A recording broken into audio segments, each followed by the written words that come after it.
తెలంగాణలో Kaleshwaram అవకతవకలపై justice Chandra Ghose commission విచారణ చేపట్టిన సంగతి తెలిసిందే. అయితే ఈ విచారణ చివరి దశకు చేరుకుంది.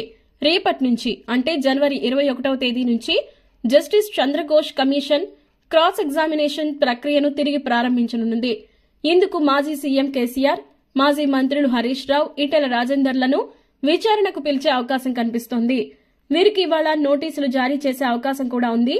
ప్రాజెక్టు నిర్మాణంలో కీలక నిర్ణయాలు తీసుకున్నది ఎవరు? మేడిగడ్డ, అన్నారం, సుందిళ్లలో బ్యారేజీలు కట్టాలని నిర్ణయించిందెవరు? బ్యారేజీల వైఫల్యానికి కారణాలేంటి? రీ ఇంజనీరింగ్ తో కాళేశ్వరం ప్రాజెక్టును తెరమీదకి తేవడానికి కారణమేంటి? ఇలాంటి వివరాలను కమిషన్ సేకరించే అవకాశాలు కనిపిస్తున్నాయి.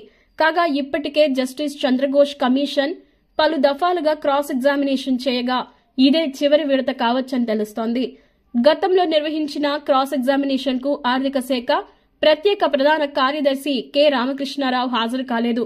దీంతో ఈసారి కమిషన్ ప్రశ్నించనుంది.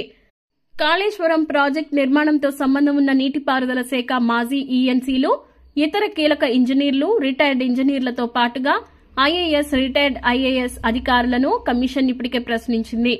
మేడిగడ్డ, అన్నారం, సుందిళ్ల ఆనకట్టలకు సంబంధించిన అంశాలపై నివేదిక రూపకల్పనపై కూడా కమిషన్ ఇప్పటికే దృష్టి సారించినట్లుగా సమాచారం. కాళేశ్వరం బ్యారేజీలపై విచారణ ఈసారి సుదీర్ఘంగా సాగే అవకాశాలున్నట్లు తెలుస్తోంది. విచారణతో పాటుగా సమాంతరంగానే నివేదికను కమిషన్ రెడీ చేస్తుంది. దీనిపై వచ్చే నెలలో ప్రభుత్వానికి ఒక ప్రాథమిక నివేదిక అందించే అవకాశం కూడా కనిపిస్తుంది. అయితే కమిషన్ విచారణకు నోటీసులు పంపితే కేసీఆర్ హాజరవుతారా లేదా అన్నది మాత్రం ప్రస్తుతం అందరిలోనూ ఆసక్తిని క్రియేట్ చేస్తోంది. దీంతో తెలంగాణ రాజకీయాల్లో మరింత గందరగోళం నెలకొనే అవకాశాలు కనిపిస్తున్నాయి.